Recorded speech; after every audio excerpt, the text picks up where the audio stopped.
Ladies and gentlemen, it's Sunday night time for your favorite Sunday night program, the Bama Standard post-game show. As always, we are brought to you by Workspace Solutions and Oakmont Financial Partners. Go ahead, hit that like button, hit that subscribe button, show us some love. If you're in the chat, talk us up, man. Let us know you're here. If you're watching the replay, jump in the comment section. Give us all your thoughts. I'm your host, Justin Riley, and with me tonight, the living legend himself, the man who keeps ESPN operational, the senior analyst of Touchdown Alabama Magazine, and my co-host of the Bama Standard on Tuesday nights, the Stephen M. Smith. What's going on, brother? Doing great, Justin. I would like to let the fans know I am not wearing the LSD Freddy Krueger shirt. I'm in black today, so I don't want to stun the eyeballs or scare the children. So I'm in basic black today. Did Marvin Constant shame you the last time we were on the air, sir? Man, let me just tell you, bro. Like, man, I thought I was doing a good job, man. I'm wearing a nice shirt. Here come Marvin. I don't got time for Marvin right now. No. It feels like we've been away forever, man. This past week, folks in the audience, if you didn't know, we took time off out of respect for Ahmad Galloway's passing. Of course, you know, he meant a lot to us, especially Marvin Constant, his former teammate. And on the 24th on Touchdown Alabama Magazine's YouTube channel, we will be having a tribute show where we'll tell stories, tell our thoughts, and former teammates will be on to share their thoughts and give their respects. Right now, lined up, we have Tyler Watts, Wes Britt, and Alonzo Ephraim. We have other guys to come, but please tune into that. Any proceeds gained from that show is going to be donated to Ahmad Galloway's family. So if you feel led by the Spirit to donate, just know it's going to be going to a worthy cause. But Stephen M. Smith, glad to be back in the saddle. Glad to be talking about Alabama football. You know, the off season is supposed to be kind of a downtime for us to kind of relax, right? It's not. We got a lot going on right now, and we'll get to Pete Golden in just a minute, but let's go ahead and start with Tyler Harrell. You know, very interesting, Stephen. The marriage between Alabama and Tyler Harrell was, I guess, confusing at best. I could also categorize it as purely cosmetic because Alabama was trying to catch lightning in a bottle twice by finding what they thought was going to be the next Jamison Williams. Well, it met with an underwhelming result. At best, we didn't see him until the Mississippi State game. And it left fans asking every week, is this the time? Is this the game? Are we finally going to see him? What's going on? And we really didn't get a definitive answer as to why we weren't seeing him on the field. Fast forward to end of the season, I guess he had, 2 receptions the entire year? Definitely not what we were led to believe. Off season comes, we're debating, does he come back or does he test the NFL waters? Well, now he's in the transfer portal. So I want to ask you, your immediate thoughts. First of all, what went wrong? Or should I say, what didn't really work? And then 2, why would he leave Alabama and not give it one more year? I think, number one, Justin, and I kind of like your sentiment of were we catfished by Tyler Harrell. I don't think we're necessarily catfished. I just think his foot was far more hurting than what we were made to believe from the get-go. And I feel like, Coach Saban kept talking about his speed. It's something that we're going to utilize, something that we're going to have. And well, fans kept wondering, well, Saban, stop talking about it. Let's see the speed. And we never saw it. We absolutely never saw it. So I think either his foot was worse than what was made to think or made to originally be thought about, or was it just that, Alabama just had a talented wide receiver that they just didn't choose to use him? I don't know what the case was. And it's one of the most eeriest things. I don't know what the case was that happened with Tyler Harrell. My best wishes to him as this is the transfer portal. I mean, you can't miss what you didn't really use, right? That's how I see it. You can't necessarily miss what you didn't necessarily have. And in this sense, I mean, we saw Kobe Prentice, right? We saw his speed. We saw Isaiah Bond. We saw his speed. We saw Kendrick Law start to pop off the back half of the year, what he can do. Shaz Preston can be very good for this team. You bring in Malik Benson from JUCO, and that guy's got a chance to be really good. You got Jaron Hamilton. You got Jalen Hale. Those guys can be playmakers as freshmen. And then you bring back Ja'Cory Brooks and Jermaine Burton as leaders. Burton in particular, who finally started to show he can be the guy the back half of the season, especially in the Sugar Bowl. So I think, to me, it was eerie what happened to Tyler Harrell, but at the same time, with the talent Alabama's bringing back and the guys the Crimson Tide has recruited, you're really not going to miss him because you didn't really see what he could do anyway. Yeah, I agree. And I think one of the questions that fans were asking too, did he truly buy into the culture? Did he really understand what it meant to play to the Bama standard? He came from Louisville, a team is a mid team. No disrespect towards Louisville, but the atmosphere is different there. It's not like Alabama, where you pretty much are dealing with NFL lights. And I think for a lot of these young guys now, they see all the glamour. They see where Alabama can ultimately land you. It's a business transaction now. You go to Alabama, you're in the first round, boom. But do you feel like that he truly understood the business aspect of what it takes to succeed there? I mean, it's kind of hard to say because did he even have time to really take it in?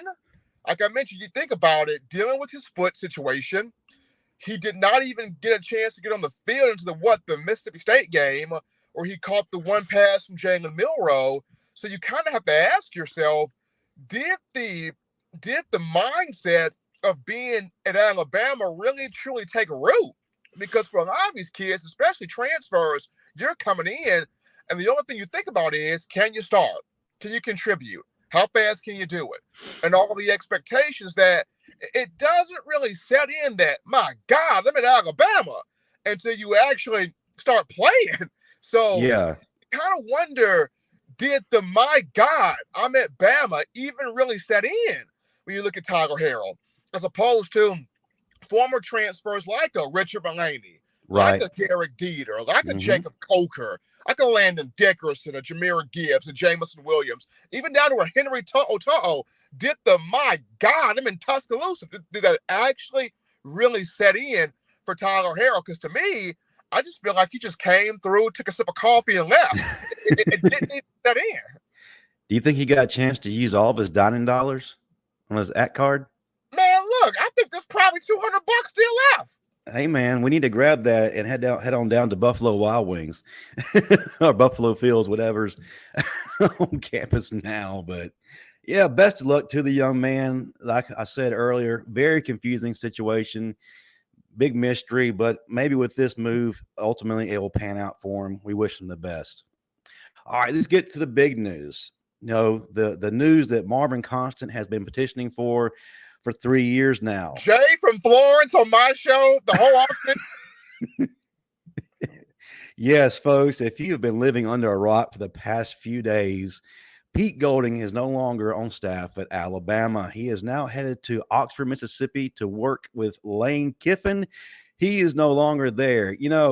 My question is the grass truly greener now that Pete Golding is gone, or do we find ourselves on withered grass? I know Marvin has been petitioning, and I feel like since 2018 when he arrived, I feel like we have been underperforming. Have we had a top 10 defense?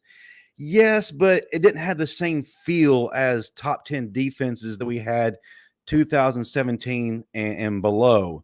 I felt like players were underdeveloped, out of position. We were giving up numbers that we weren't accustomed to against elite offenses. Yes, against the lesser teams, we did handle business. We shut things down. But, we look at the Florida game 2020, giving up all those yards. We look at the game against Tennessee this year, giving up 600 yards and not making adjustments, getting burned consistently. And then even in the Iron Bowl, yes, we won resoundingly, but we gave up 315 or so yards rushing. That's just not what Bama fans and former players are accustomed to. So ultimately, Stephen, do you feel like Alabama is in fact better off with Pete Golding on down the road, or is this something that may kind of bite us in the butt? I'll say this: the one thing Pete Golding did give you was dynamic recruiting. He Right. knew how to build relationships with those young guys, and we know recruiting is the lifeblood of college football. That's where it starts. So I feel like, initially it could be a slight concern there, but depending on who Alabama gets to replace him, it may not be as big of a concern as what we think it could be.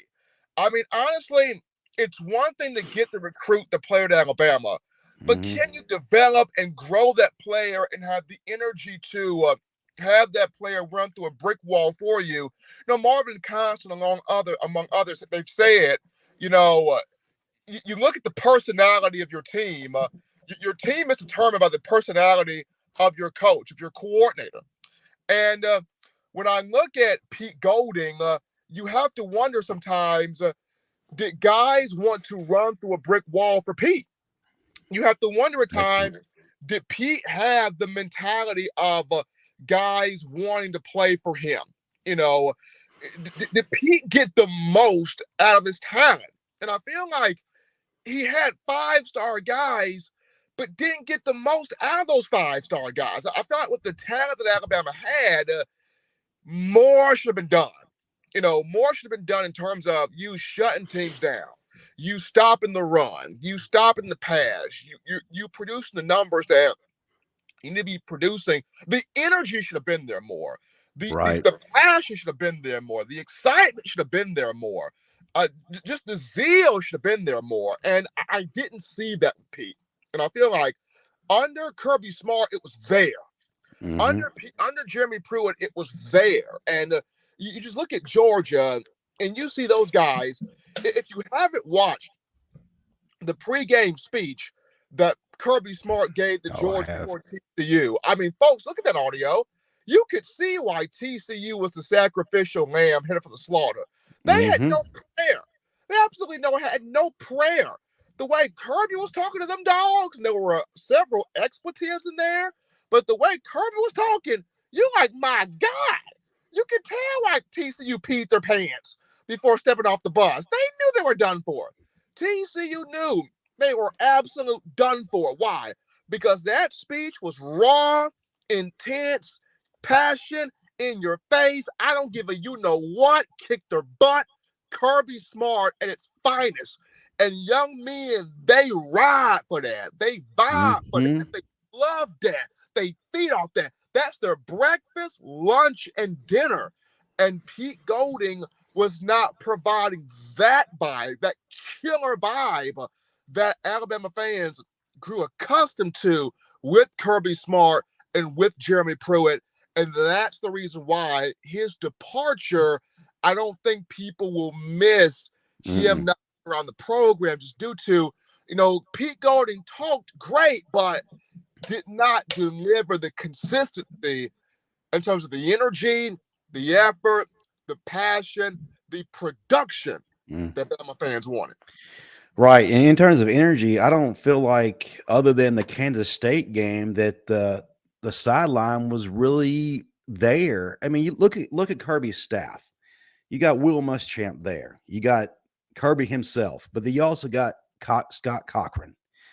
Those three guys right there alone win games with the energy they're projecting, and we just didn't have that. Yes, we had in the game against Kansas State, but we needed that the entire time. We needed it all season. We needed it all last season. But yes, I agree strongly right there in terms of energy.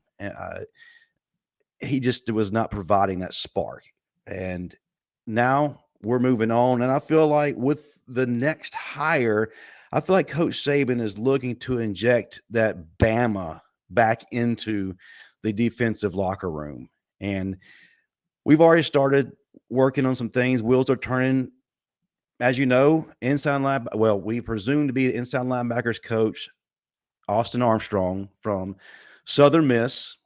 bright young man, talented young man, and I use the word young because he is. This is a guy who comes from Kirby Smart and Dan Lanning. He's got that pedigree. He understands what defense means. That killer mentality, that dog mentality. At Southern Miss, during his time there, the defense got gradually better each year he was there, drastically better. I mean, guys, look, they were fourth in the nation in terms of sacks. They were third in the nation as far as fourth down conversions allowed. He understands the assignment, and now he's going to be bringing that to our defense. And look, he turned down some big name programs to come to Alabama. So this guy is legit. He's not going to be asked to do too much right off the bat. He's going to be with the inside linebackers. But Stephen M. Smith, what do you like about Austin Armstrong, and what is the ceiling for him? I think what I like the most is how he grew Southern Miss each year he was there. What he did with those linebackers. If you go back and you look at last year, Southern Miss's linebackers, their inside linebackers, accounted for over half of the team's tackles for loss. They also accounted for a good bit of the team's sacks a season ago. So he knows how to put those inside linebackers in position to attack, shoot gaps, take on guards and tackles, get offensive linemen's hands off of them, and make plays, make that connection in the backfield with either the running back or the quarterback. So Austin Armstrong gets it. He understands that. And I feel like the big thing is, like you mentioned, Justin, he's not asked to do too much. His main role is going to be, can you work with the inside linebackers, right? We're not putting a ton on it. Can you take Deontay Lawson, Kendrick Blackshire, Jahad Campbell, Sean Murphy, Demoy Kennedy, Ian Jackson, Justin Jefferson, Alabama's JUCO transfer? Can you take the inside linebacker group and get it back to becoming monsters? If you can do that, Austin Armstrong, then we can talk about what the next move could be for you. His ceiling, potentially, could be a pretty high ceiling. I mean, ESPN's Cole Kublik called him a defensive whiz kid. We will see if Cole's words are accurate. We will see. So what I like about it is he's not being asked to do too much. Coming from Southern Miss, we saw the gradual growth, development, and improvement of that defense, primarily the inside linebackers. Can he take what he did there and come to Alabama with 4 and 5 stars and deliver? That's the question. If Austin Armstrong can, Alabama fan base will love him. We'll see what he can do. Right, and I think fans need to understand just how much of a change that Southern Miss endured. Folks, they were considered one of the worst teams in the country, and he was able to turn that ship right around in such a short period of time, and he did all that with a lot less talent, like Stephen M. Smith just mentioned. So will he be able to translate that to Alabama? We will soon see. And I'm also hearing rumblings that maybe Sal Sinceri will be coming back on the field in a role. If so, man, I like what our defense will look like if he's back on the field in some kind of capacity. So now let's turn our attention to the possible replacements. Stephen, I watched your video the other day on the 3 hottest names, and you like Glenn Schumann, you like Jim Leonard, as well as everybody's favorite, Alabama's own Jeremy Pruitt. Stephen, before I kind of dive into, I guess I want to focus tonight on Jeremy Pruitt as well as Jim Leonard, and I also have a dark horse, but tell me off the bat what you like about Glenn Schumann. Well, first and foremost, graduated from the University of Alabama. He's an Alabama alum, came in 2008 at the same time as Kirby Smart. Both guys learned at the feet of Nick Saban. Kirby Smart more so on the field, Glenn Schumann behind the scenes. Schumann was a GA from 2008 to 2014 at Alabama. So he witnessed behind the scenes, national championships in 2009, 2011, and 2012. He saw the process at work. He saw how Nick Saban operated. He was in those coaches' meetings. He was in those team meetings. He was in those locker rooms. He took great notes. Glenn Schumann was around that program. And then 2015, Schumann became the director of football operations, where he saw the 2015 national championship. So Schumann knows what it means to be under Nick Saban and how Saban operates. That's a big deal. When you have huge familiarity with this program, Right. it's a big deal. And Schumann does. And so then he goes to Georgia, follows Kirby Smart, and he is the co-defensive coordinator. Yes, he's an outstanding recruiter, exceptional recruiter, but he's the guy also helping put in.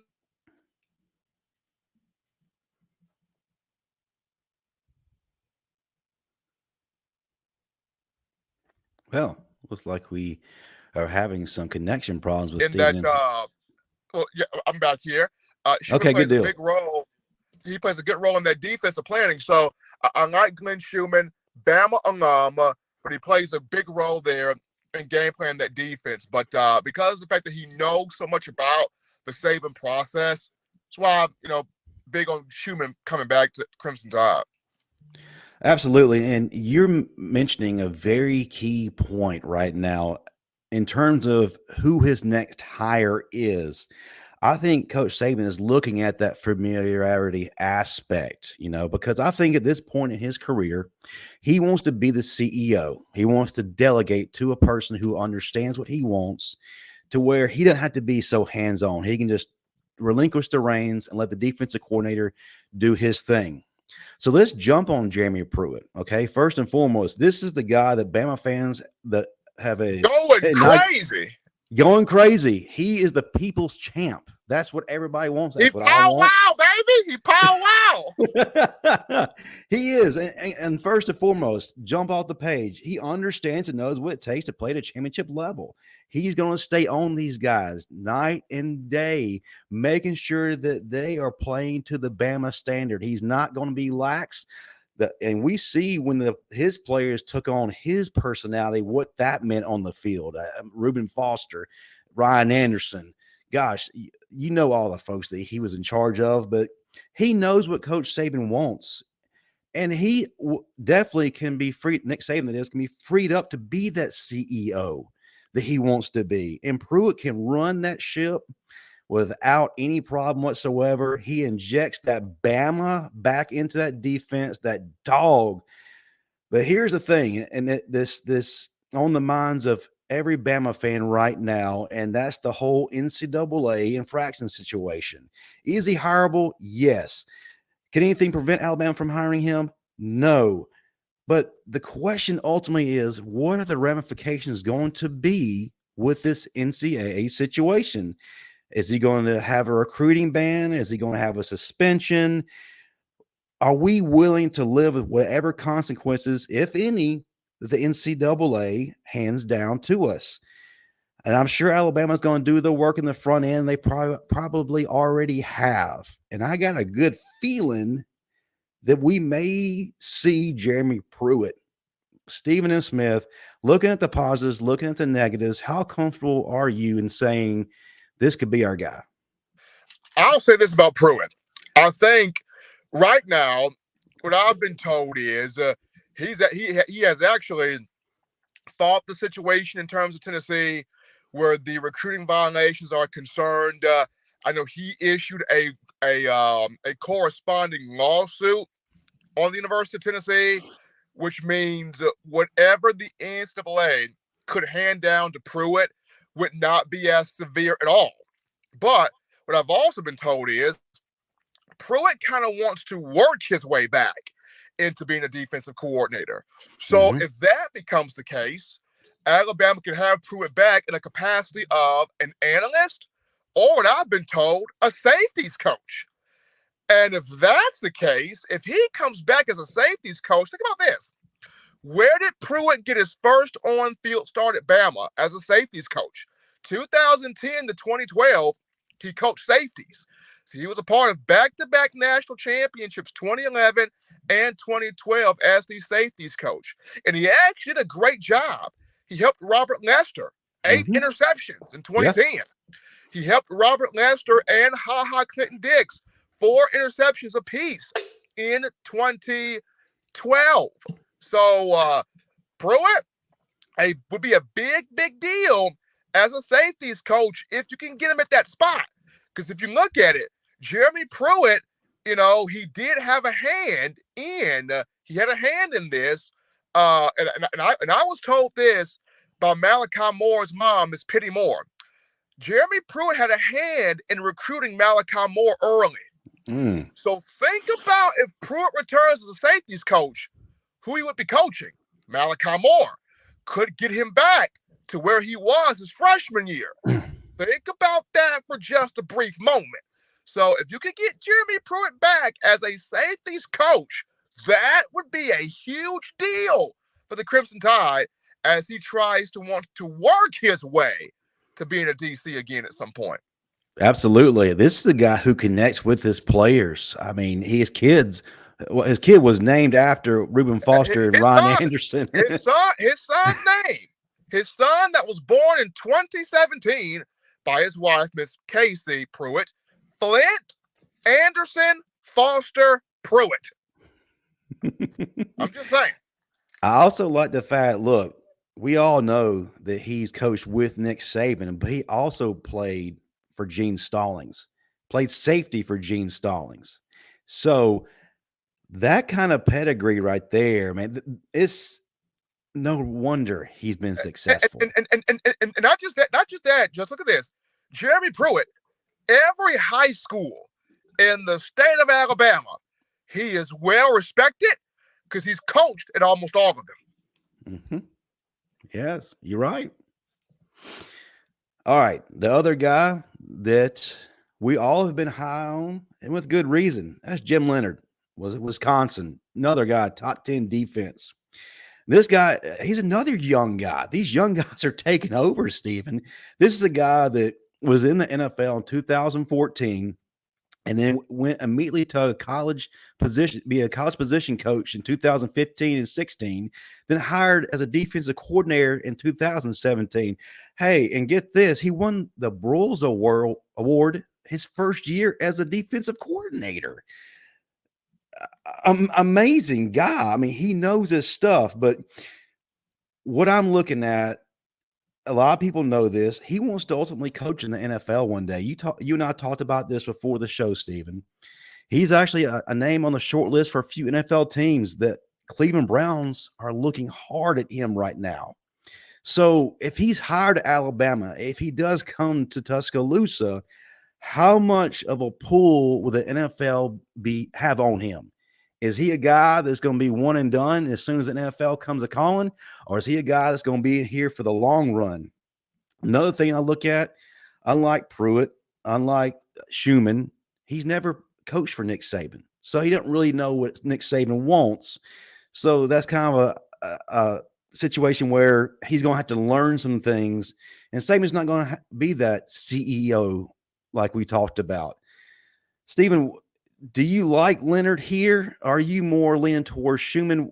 Tell me about Jim Leonhard from your perspective.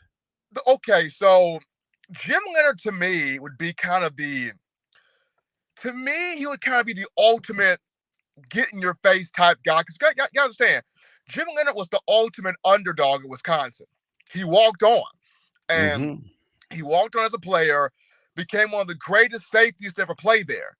I think he finished his career with 21 interceptions, 3-time first-team All-Big Ten, 3-time All-American.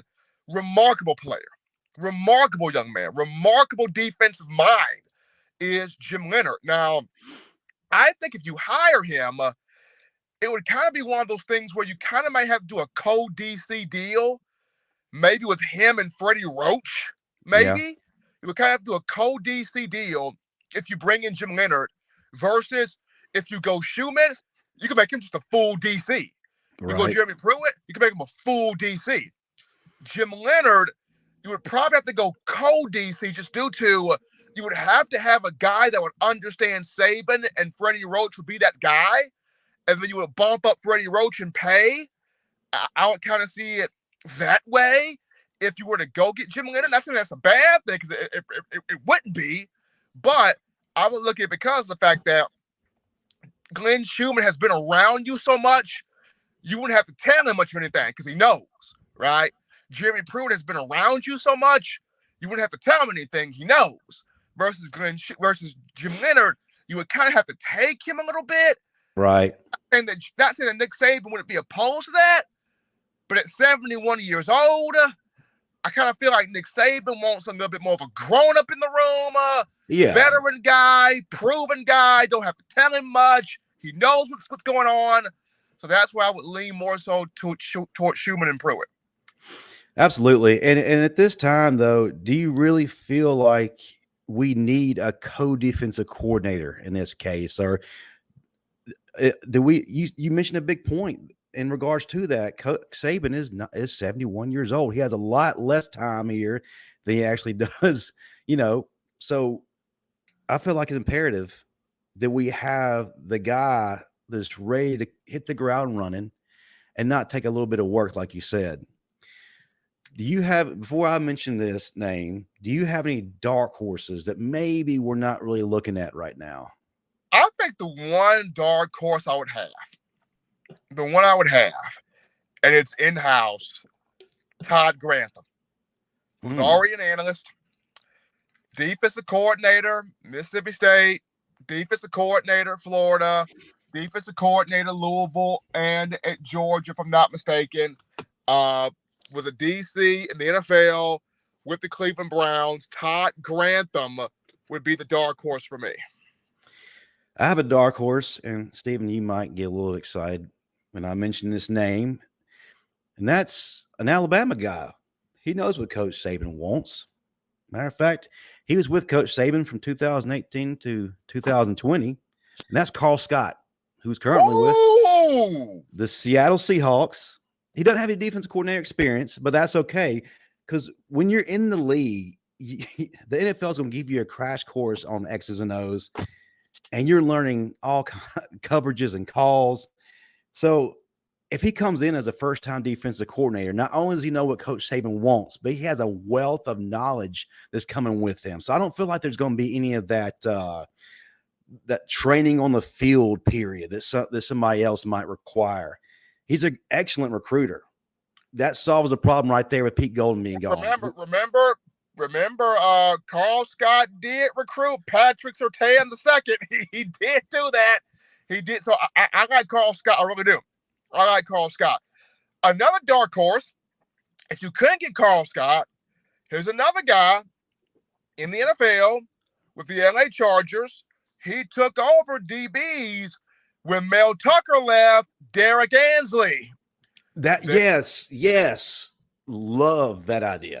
That's another idea. If you couldn't get Carl Scott, then there's Derek Ansley, who was at Alabama as well when Mel Tucker left. So there's ideas there for Saban.